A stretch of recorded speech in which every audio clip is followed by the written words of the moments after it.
Al Jazeera Podcasts. Hey everyone, this is Malika Bilal, and I am at Web Summit Qatar here in Doha, Qatar. We are bringing you two special episodes. The second with Jamal Elshayyal of Al Jazeera. We talked to Jamal about his journey from frontline correspondent to leading digital news at Al Jazeera and his vision for the future of digital storytelling. Enjoy. Jamal Elshayyal, welcome to The Take. It is really good to be sitting with you here in Doha, Qatar, of all places, at Web Summit Qatar. It's really good to have you. How are you? Thank you very much for having me. Good to be back where it started. Yeah, exactly. Where we both started, actually. So I'm speaking to you now in Doha at Web Summit Qatar. This is a tech conference, which means it's also a center of the forces that are integral in our industry and shaping our industry and the world at large. So today we're going to do what we do best as journalists. We're going to help people understand these forces through a personal story. And today that personal story is yours. And I'm really looking forward also to the chance to put my new director in the hot seat and ask some questions that I know lots of people have questions about. So you and I first crossed paths in 2009. And that's when I first joined the channel here in Doha, Qatar. And you had joined a few years earlier at launch in 2006. That's right? Yes. What drew you to Al Jazeera English in the first place? I would say a mix of things, maybe a bit of coincidence and a bit of what this generation calls manifesting, I guess. I am a son of immigrants who moved from Egypt to the United Kingdom in the 70s. I was born in Scotland. I grew up in London. And during my time in my university days, crossed over at the time of 9/11, the war on terror, invasion of Afghanistan, and then Iraq, the second Intifada. And those were things that weren't just of interest to me from a heritage perspective and somebody interested in politics and so forth, but they had a direct impact on me in that I experienced Islamophobia, I experienced racism. My sisters as well, who were visibly Muslim and Arab, also were impacted. And so I was very active in both the anti-war movement, but also in the, let's say, public domain of politics and media. In fact, actually, I went to politics first. So first in student politics, I was the first Arab actually to be elected onto the National Union of Students in the United Kingdom. And then I was a candidate for the Labour Party in 2006 before I left to be a journalist. So that was a pivotal moment. You're thinking, I can do this or I can do this. Yeah. So for me, I thought politics was the thing. Yeah. And why I say coincidence is then there came a point where actually it was about the narrative. Politics comes almost secondary. And sometimes people don't realize just how powerful the narrative is. Yeah. Often politicians follow a narrative that's already been set by either lobbies or by the media. So it was a realization of actually, why is it that Arabs and Muslims, or even when it comes to single topic issues, let's say Palestine or others, why is the narrative in the international arena, or let's say particularly the Western Hemisphere, why is it like it is? Yeah. Right. And then Al Jazeera came along, and I was somebody who was raised watching Al Jazeera Arabic, where, we would watch Al Jazeera Arabic, but I was also a daily avid viewer of News at 10, ITN, Trevor McDonald, Newsnight on BBC Two with Jeremy Paxman. These were things that I had daily. It was a family routine that my parents would get us to do and so forth. And to see the discrepancy between what you would see on Al Jazeera Arabic and then on this was crazy, right? It was like literally as if you had two polar universes. So when they said they're going to do Al Jazeera English, and I was approached to come and be part of the team that launched it, with that new realization and awakening of maybe politics wasn't where the real fight was when it came to equality, when it came to correcting narratives, when it came to empowerment, that actually was in media. That's what shifted me there. So you joined Al Jazeera English. It's so different in some ways from what it was, but what do you remember from those early days that kept you here and has kept you here for so long? I'll tell you something that not a lot of people know. So I left London, obviously I came to Doha 2006. This is before smartphones, before Netflix, before Uber. It was boring, all right? Like really boring, okay? So, you don't connect with anybody. And I've left London, which is, cosmopolitan city. There's never a day that's boring. There's always something to do. And I actually quit after 3 weeks. Oh my gosh. Yeah. So 3 weeks into it, I told my boss at the time, I said, listen, it's just not for me, right? So the next morning, I'm actually waiting because there wasn't even taxis. They were phasing out the old taxis. Oh my gosh. So there wasn't so you had to call in what they would call limousines, not limousines, just normal taxi. It was called Fox, the company at the time. So I'm waiting. It's meant to come at a certain time. And I had this kind of like Hollywood moment. I'm looking in the mirror, brushing my teeth, I think, or shaving or something. And I felt a bit like a coward. Yeah. That I hadn't really given it. So I called him back. I said, listen, actually, I changed my mind. He said, you've got half an hour to be in the office. So I came.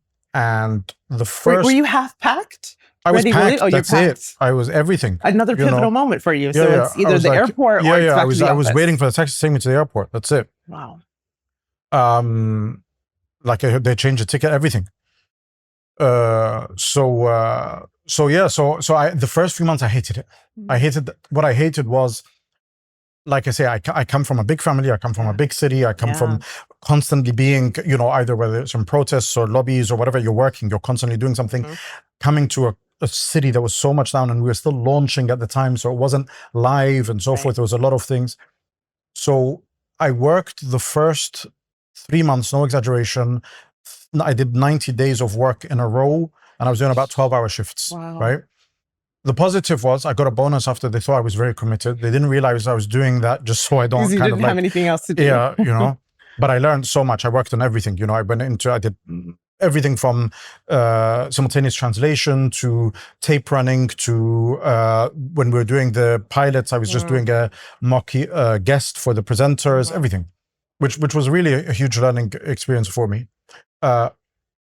Once I started busying myself more, it gave me an idea. It gave me the opportunity to actually really appreciate what I was learning. Yeah. And I was I was 22 years old. I was in a newsroom where the journalists I'm working with have my life in professional experience, right? They have like 20, 25 years of experience, which was very, on the face of it, to the average person would be very phasing, right?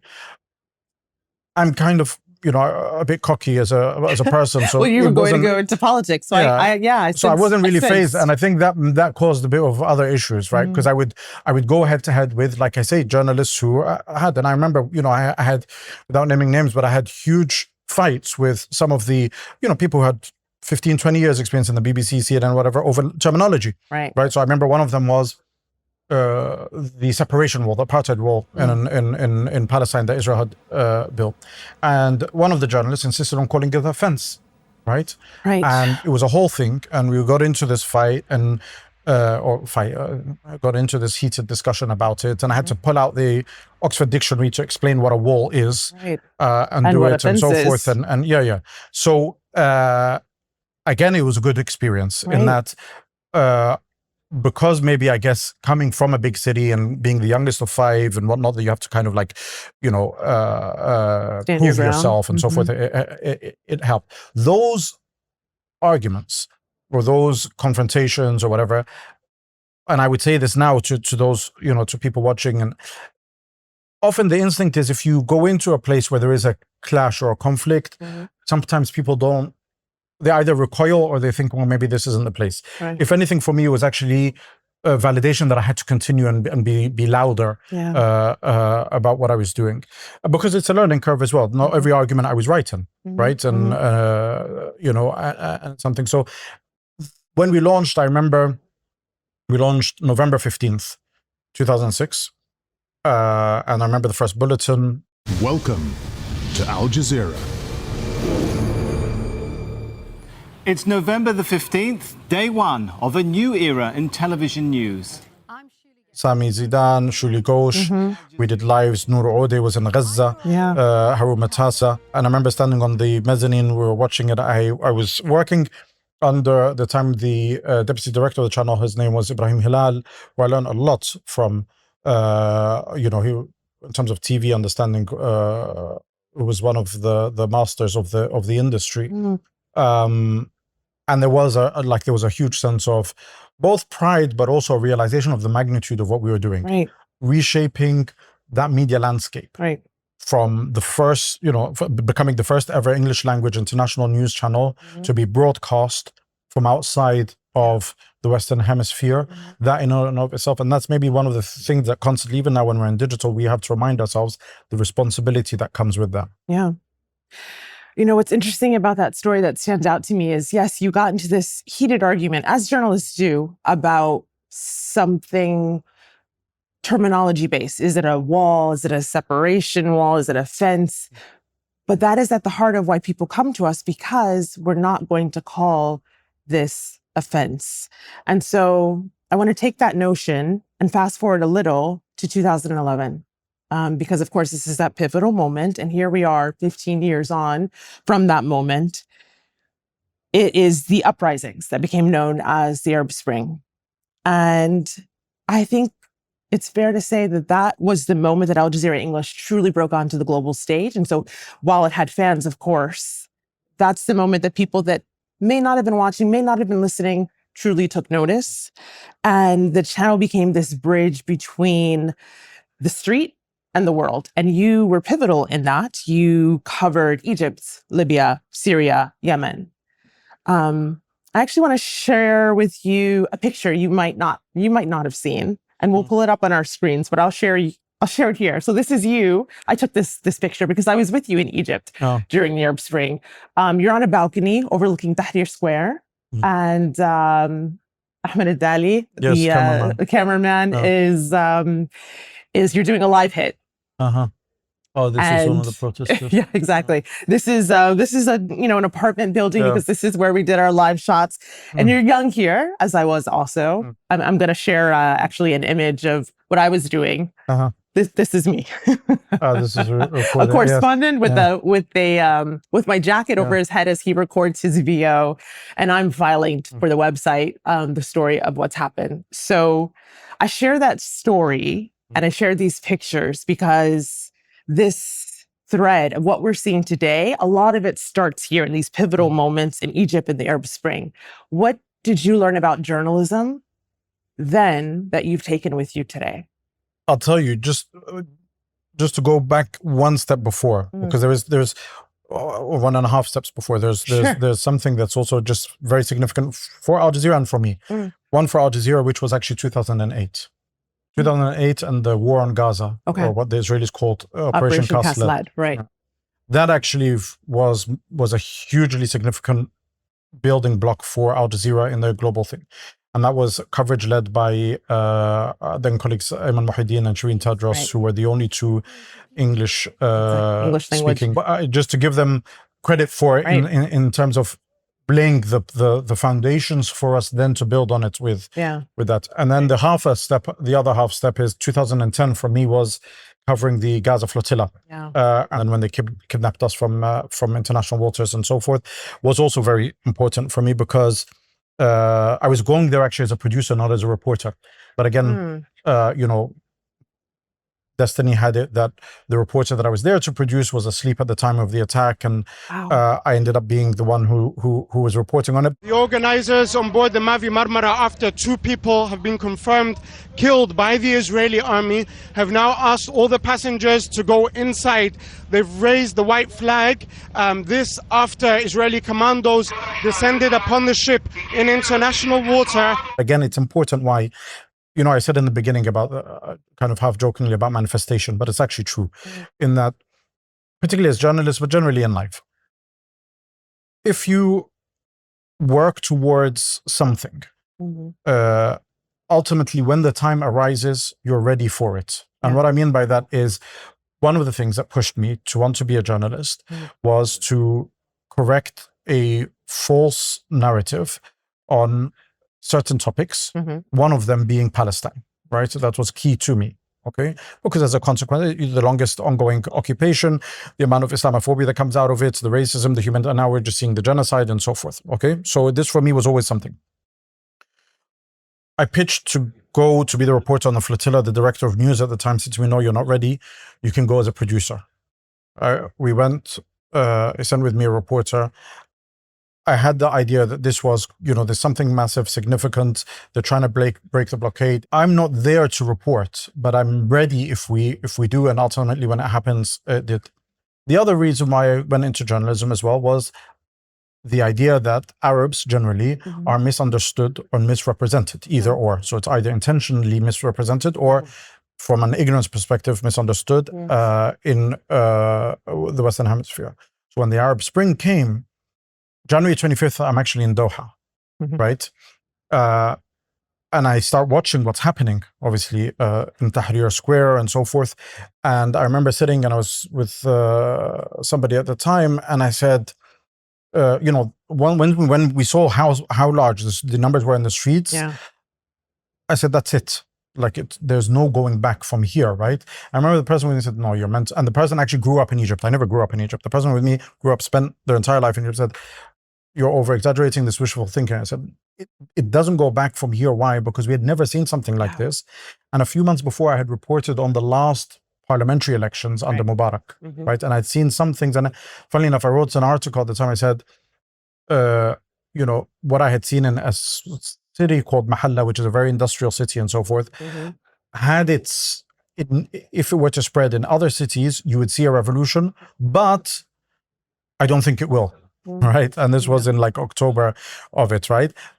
We ended up seeing it, right? So I was wrong in the respect that I didn't expect it to happen, but right in that.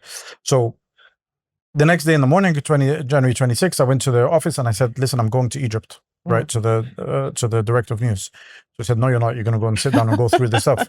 So we had this thing and I said, I'm actually going, regardless. I have to pause here because I'm seeing a theme in your life here where you're meant to be in a place and you're going to make it happen. Even though that's not your job at this moment, right? That's not your job, right? That we have producers in Egypt and people covering it. So you find a way to convince people that actually that it is it, right? So I insisted, and he said no. I said, listen, you need me there, and I said, well, you're going to send so and so, and they don't speak Arabic, whatever. I promise, I'm only going to go there to translate, right? So we went. Do you think you believe that? And then. Whether he believed it or not, I think maybe he just didn't want the headache. Right. Or no, to be fair, I'll tell you, the director of news at the time, Salah also liked to be unconventional, right? And I think there was times where he wanted to take a chance on people, which I think is important, and he did that, whether knowingly or unknowingly, he did it, and it's something that I do appreciate a lot. So I went with Dan Nolan. He was an Australian correspondent. We arrived in Cairo, and the moment we got there was all, hell had broken loose. There was protests and whatnot. Obviously there, my next plan was, I'm not going to be here translating. I need to be. So again, here is where it's important to have a background in what you do. So everybody wanted to be in Cairo because that's where the center is. Right. I pitched to the director of news. I said, listen, let everyone be in Cairo, and I'll get you a translator for Dan to be with him. Let me go to Suez, right? And he said, why do you want to go to Suez? I said, well, because Suez is going to be a lot more violent in the next few days, right? The understanding is Suez, again, its history was the front line against Israeli invasion. It's a very working class industrial city as well. The people there are very revolutionary by nature. It's still one of the places that had very active trade unions and so forth. And ultimately, actually, the first two people who were killed in the revolution were killed in Suez. So he went for it and he said, go, but I'm not sending a cameraman with you. I said, it's all right. I had a BlackBerry back then. That was the BlackBerry days. So I went to Suez. Yes, Kamal, the scenes here are unprecedented in nature, at least during my years of coming to Egypt and working here. There are literally thousands of local people here who have turned up to the street. There's a peaceful march towards the main police station. However, as they approached, fire engines were being used by the authorities to try and disperse the crowd by literally running them over. So as two fire engines broke up, part of a third I then ended up being the source for Reuters and AP and others. Incredible. Because Suez went ballistic for the first few days. Right. And like I and say, no one was really there. Yeah, and no one was there. And Salah actually sent an email, and it was a very proud moment for me because he sent it to the whole news. I said, this is great journalism, because I was filing in stuff off the BlackBerry from, short videos and grainy stuff like that. Well, grainy for now. Back then it was, wow, we're talking about tech, that was like, the top of the game that you're filing with the BlackBerry. So then I went there, and then after that we went to Cairo, and then from Cairo to Alexandria. It was a very intense 18 days or so. So we take that thread, and one of the things that came out of 2011 was this idea that there's power in the images we're seeing, and we're seeing those images on social media. So then there's power in social media, and information is power. And then we fast forward to today, to 2025 and 2026, in which we have information, we have a genocide being live streamed in our hands. But is information still power? Because I don't feel like we have the power. The people watching the genocide unfold have the power to stop it or do anything about it. What do you make of that idea that social media and knowledge is power? It is a crazy, and I mean the word crazy. It's a crazy shift that we've seen over the past 15 years, because so many things have progressed and so many things have regressed. Right, in the most bizarre way. So let's take, for example, social media as a start.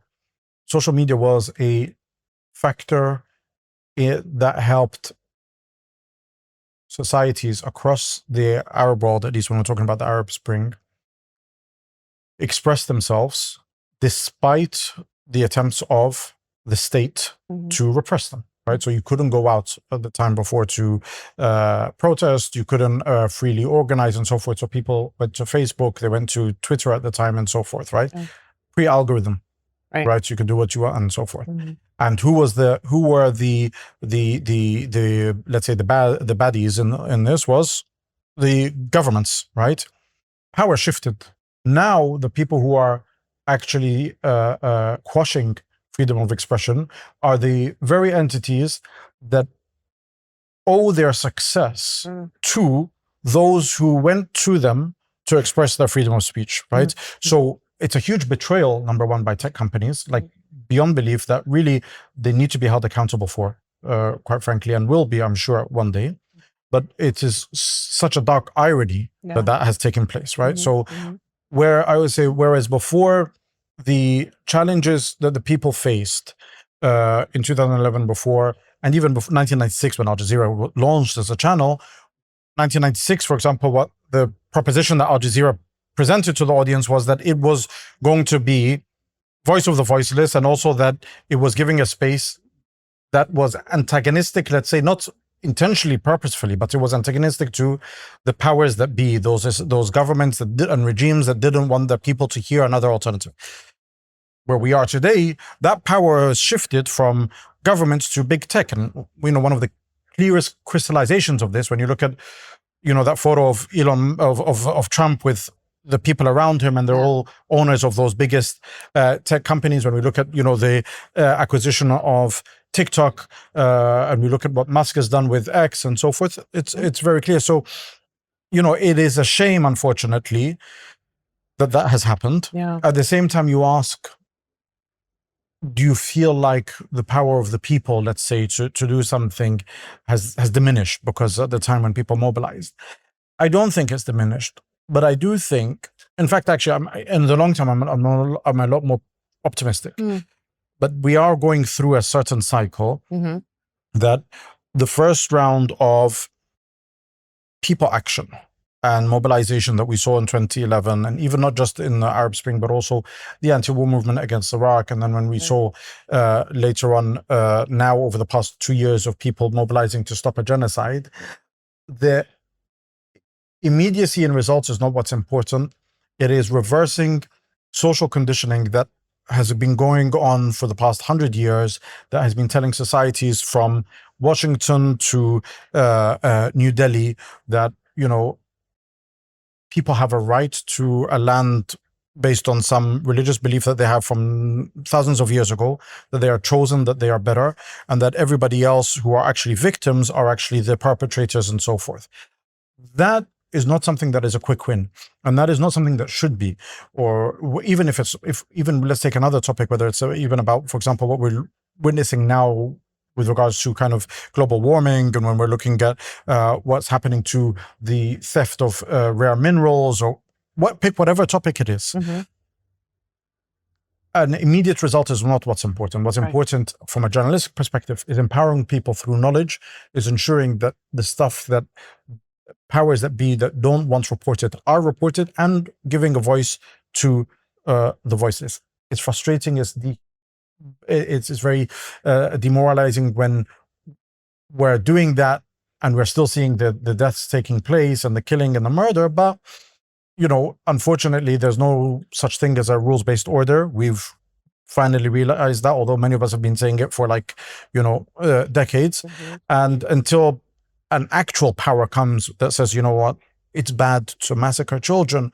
It's bad to steal other people's wealth. No one is born better than anyone else purely because of their race or religion or whatnot.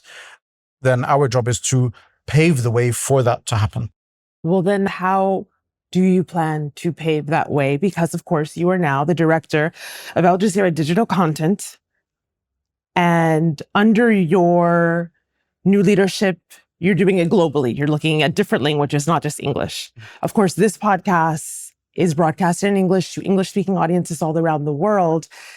But no matter what you do, whether it's this podcast, whether it's the other aspects of digital, many of them are on these platforms that are owned by these English language companies and are problematic in ways that you've just mentioned. So how do you go forward with that plan for digital and this strategy, knowing that? So there are realities that you deal with, and then there are realities you want to create. Okay? The ones that we're dealing with now is that, as you say, it's a landscape that is already populated by companies and platforms and products that do not necessarily have the same moral compass that many people around the world do, which is equality, freedom of expression, and so forth, right? Or that aren't compromised because they also do businesses with regimes or entities that surveil people and spy on them, or use it for geolocating people to kill them and so forth. So that's a reality that exists. Does it mean that I vacate that space? I shouldn't vacate that space. Being part of that space is not an acknowledgement of that I accept that person's politics are right. It is an acknowledgement that this is where masses exist and I need to engage with those masses. So the current reality that it exists, that we are in, is that we work as Al Jazeera on fulfilling our promise to our audience to be the voice of the voiceless, to give the opinion and the other opinion, and to set the news agenda.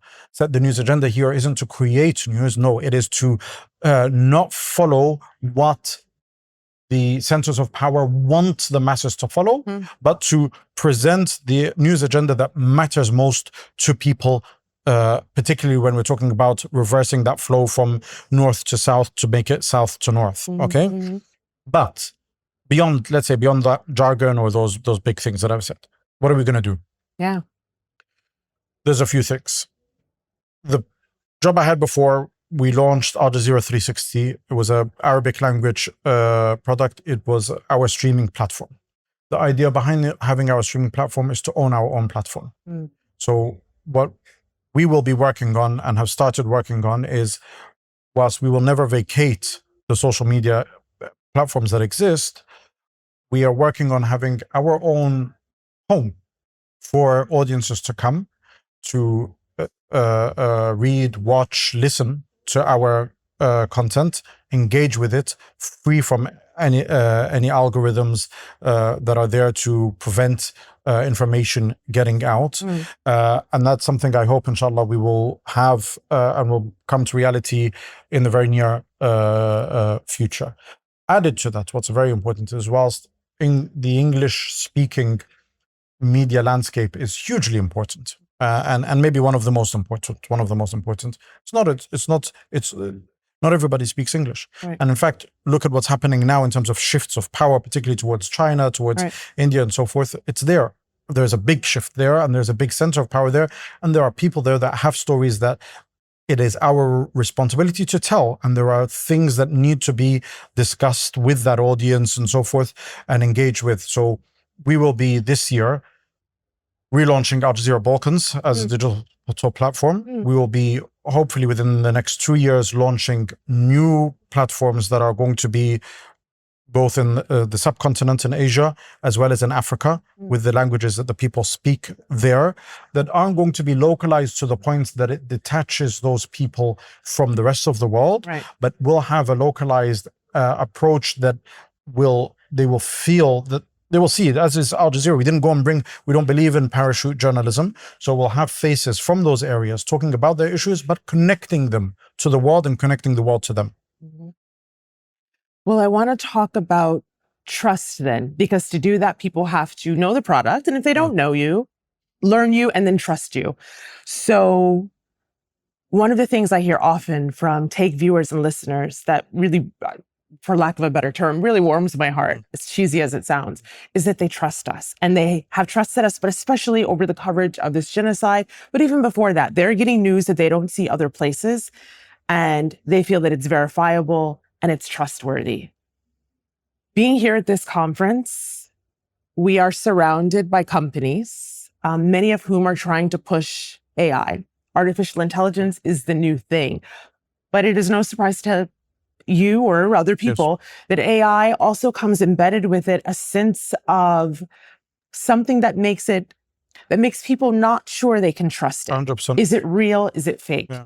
How are you going to thread that needle when it comes to a tool that we as journalists need to learn and to be using and will be, as Al Jazeera has announced, but also keeping the trust of our viewers and our listeners? So I'll be very honest. I actually don't know. Okay, like there isn't a real answer or solid answer. I have some ideas, and we've started. I'll tell you, the initial thing is actually through experiment, right? And that's what we're doing right now. And why do I say I don't know?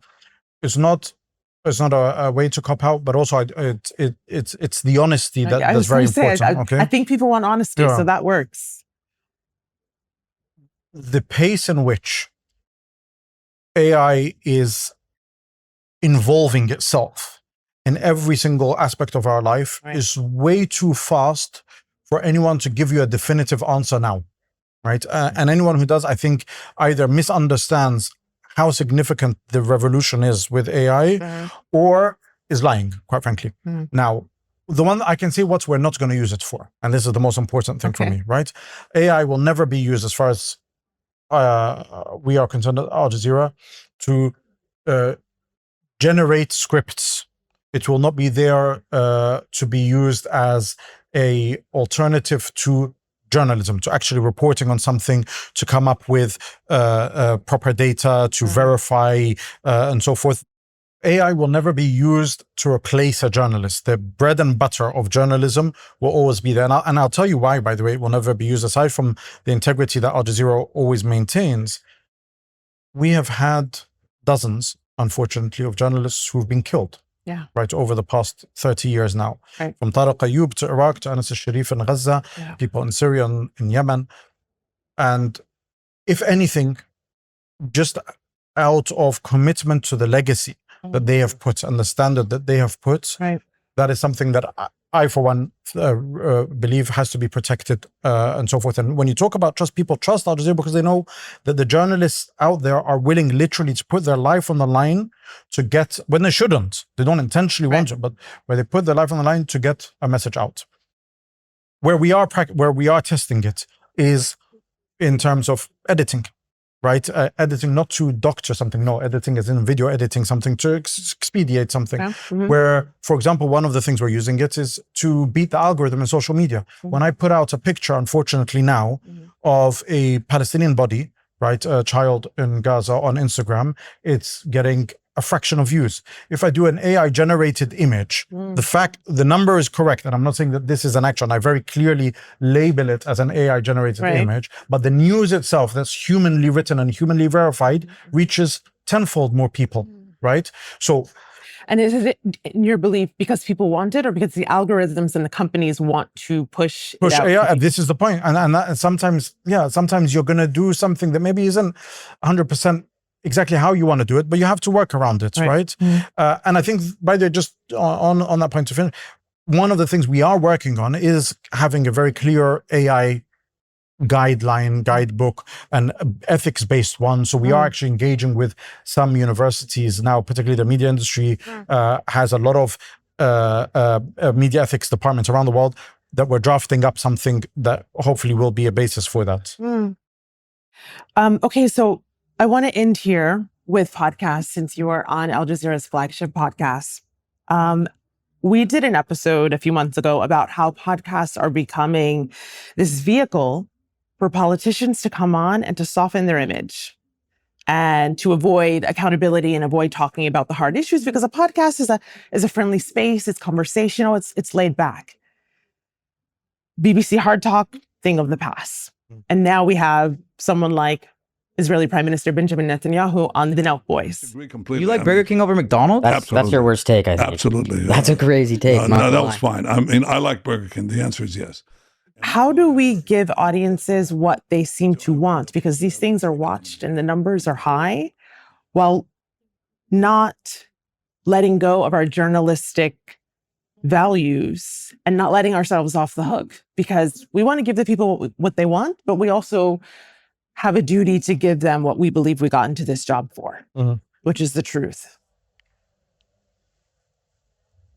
I'm just debating whether to use this as an example or not. All right. And I hate that I'm going to use this as an example, but it will clarify a bit my thinking. Okay. McDonald's.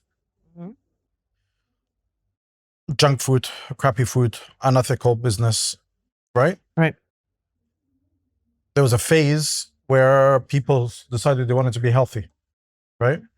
So what did McDonald's do? Started selling salads. It pivot. Right? Yeah. It didn't stop selling the crap that it sells. It just started selling salads, right? That's the flip side of it. Our view is we have a positive value proposition. We want to inform people. We want to give them those values of accountability, of information, of giving space to the underrepresented, and so forth.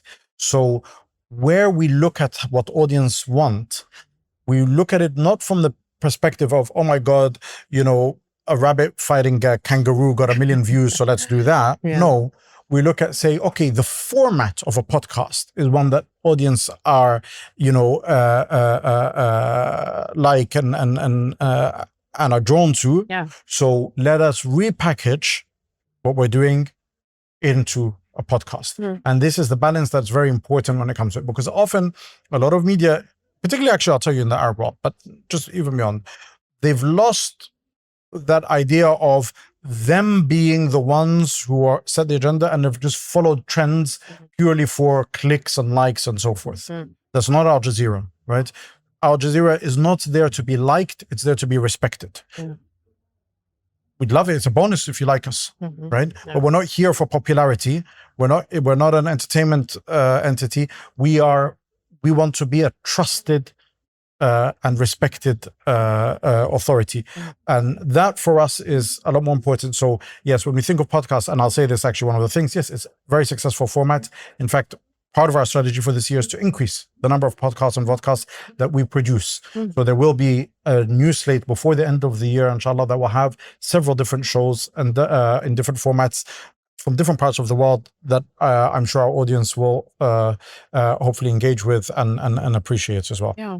You heard it here first, audience. Jamal Elshayyal, thank you for this conversation. I can't end without asking a question for myself. It's a little bit selfish here, but I just need it on the record. The pay rise. I won't be replaced by an AI journalist. You're not planning to replace. Not at all. All right. No. We won't have any of that. What I was thinking of actually, instead of me coming, was feeding an AI agent.